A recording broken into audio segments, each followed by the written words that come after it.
चलो फ्रेंड, आज हम बात करेंगे structure of carbonyl group. Previous lecture में हमने एल्डिहाइड और कीटोन के सिंपल नेम और आईयूपीएसी नेम की बात कर लिया है। अगर आप उस लेक्चर को नहीं देखे हो तो जाकर आप देख सकते हो। तो देखो, आज के लेक्चर में बेसिकली हम बात करने वाले हैं स्ट्रक्चर ऑफ कार्बोनिल ग्रुप। तो देखो, अब कार्बोनिल ग्रुप क्या है? सी डबल बॉन्ड ओ, ये आपका क्या है? कार्बोनिल ग्रुप है, राइट। अब इसी से हम लोग क्या किए थे, अब आर लिया था हमने, R C double bond O, इसी से हमने क्या लगाया? एच लगाया तो आपने क्या पाया? एल्डिहाइड मिला आपको। अगर इसी से R C double bond O और इसी से क्या लगा दिया आपने? R1, तो आपको क्या मिला था? कीटोन मिला था। अब इसी कार्बोनिल ग्रुप के हमको स्ट्रक्चर के बारे में पढ़ना है। अब देखो इधर, अब अगर हम इस तरीके से बनाते हैं carbonyl group, C double bond O, इधर से आप एक, चलो हम इसको H ले लेते हैं और इसको एक H ले लेते हैं।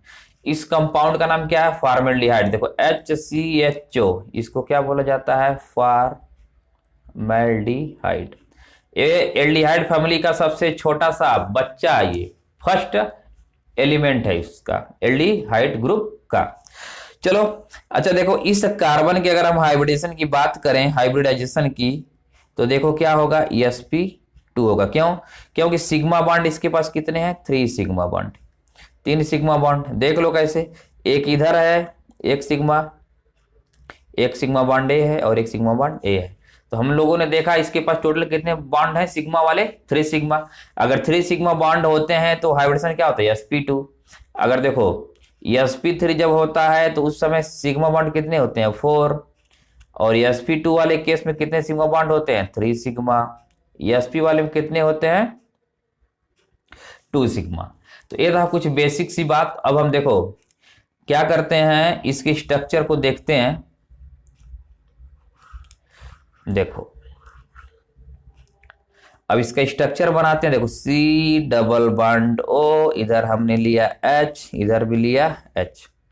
अगर देखो तुम, ये जो पाई बॉन्ड है, पाई बॉन्ड कैसे बनता है? जब पैरेलल ओवरलैपिंग हो तभी क्या बनता है? पाई बॉन्ड बनता है। और जब हेड ऑन ओवरलैपिंग होता है तो क्या बनता है? सिग्मा बॉन्ड होता है। एक्सियल ओवरलैपिंग, जिसको हम हेड ऑन ओवरलैपिंग बोलते हैं, इससे क्या बनता है? आपका सिग्मा बॉन्ड बनता है।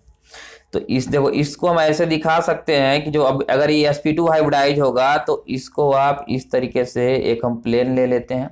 जो sp2 हाइब्रिडाइज वाले एटम होते हैं, दे आर प्लेनर। वो कैसे होते हैं? प्लेनर। तो देखो कार्बन है, इस वाले ऑक्सीजन से देखो क्या बना है? सिग्मा बॉन्ड बनाया, तो इसी प्लेन में रहेगा।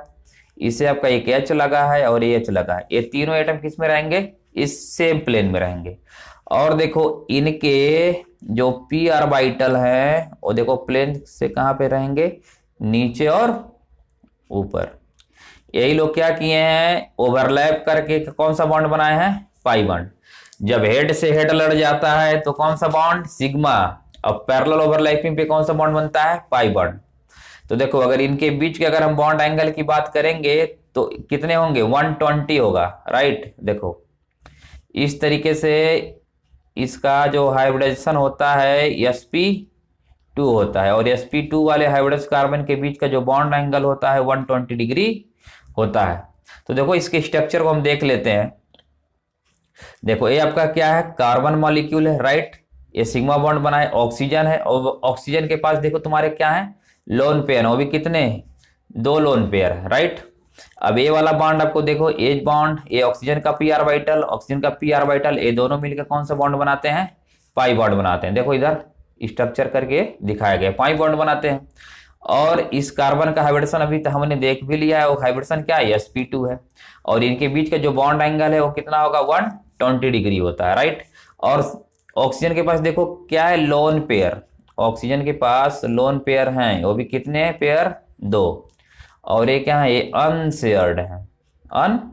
अनशेयर्ड मतलब ये पार्टिसिपेट नहीं कर रहे बॉन्डिंग बनाने में। अच्छा देखो इधर हमने कार्बोनिल ग्रुप का एक स्ट्रक्चर लिखा है, राइट। अब देखो इस वाले केस में देखिए आप, ऑक्सीजन और कार्बन में, ऑक्सीजन एंड कार्बन, किसकी इलेक्ट्रोनेगेटिविटी ज्यादा? कौन हाथी? ऑक्सीजन हाथी। कार्बन क्या है? चीटी रे बाबा, चीटी। और ऑक्सीजन क्या है? हाथी। तो जिसकी इलेक्ट्रोनेगेटिविटी ज्यादा होता है वो तुम्हारे क्या है? समझ लो हाथी है। क्यों? इलेक्ट्रॉन को अपनी तरफ खींच लेंगे। ए लिया, कार्बन को क्या किया, चूस लिया, कार्बन से इलेक्ट्रॉन को ले लिया, तो ऑक्सीजन पे कैसा चार्ज आया, नेगेटिव, और कार्बन पे कैसा आया, पॉजिटिव, और कार्बन पे नेगेटिव पॉजिटिव और ऑक्सीजन पे नेगेटिव। इसका मतलब ऑक्सीजन कैसा बिहेव करेगा, कैसा करेगा रे बाबा, एज ए न्यूक्लियोफाइल। तो न्यूक्लियोफाइल को अपन कैसे लिखते हैं, Nu माइनस से, और जो न्यूक्लियोफाइल होते हैं they are Lewis base, Lewis base, Lewis base होते हैं रे बाबा, लेविस बेस। अच्छा और देखो कार्बन पे आ गया प्लस, जो प्लस वाले होते हैं दुखियारी लोग होते हैं, they are electrophile, electrophile, electrophile को हम किससे लिखते हैं, ई प्लस से, ये आपका लेविस है। अब देखो इलेक्ट्रोफाइल ई प्लस, इसका मतलब ये क्या होंगे, लेविस एसिड होंगे। देखो लेविस एसिड क्या होते हैं, जो लोन पेयर को क्या कर एक्सेप्ट कर ले, लोन पेयर एक्सेप्टर। तो देखो ये जो आपके कार्बन है, कार्बन ये क्या होगा तुम्हारा, ये लोन पेयर एक्सेप्टर होगा, लोन पेयर एक्सेप्टर। और जो लोन पेयर एक्सेप्टर होते हैं they are known as Lewis acid. अब देखो O माइनस है, ये क्या होगा तुम्हारा, ये लोन पेयर एक्सेप्टर नहीं होगा, ये किसी को देगा इलेक्ट्रॉन, जब इलेक्ट्रॉन किसी को देगा तो जो इलेक्ट्रॉन देते हैं they are known as base. तो ये था हमारा स्ट्रक्चर ऑफ कार्बोनिक ग्रुप। एक बार हम इसको समराइज कर लेते हैं। देखो अभी हमने देखा जो C डबल बॉन्ड O था, इधर आपका क्या है H है, इधर H, हमने एक सिंपल सेट लिया कंपाउंड का। ये तुम्हारा कौन सा हाइब्रिडेशन है, sp2। इनके बीच का जो बॉन्ड एंगल है वो नियर अबाउट कितना है, 120 है, राइट। अब देखो इसमें जो आपके 3 एटम है, ये वाले जो 3 एटम है they are lie in same plane, और ऑक्सीजन के और कार्बन के जो p ऑर्बिटल है वो प्लेन के बाहर है और प्लेन के अंदर है, राइट।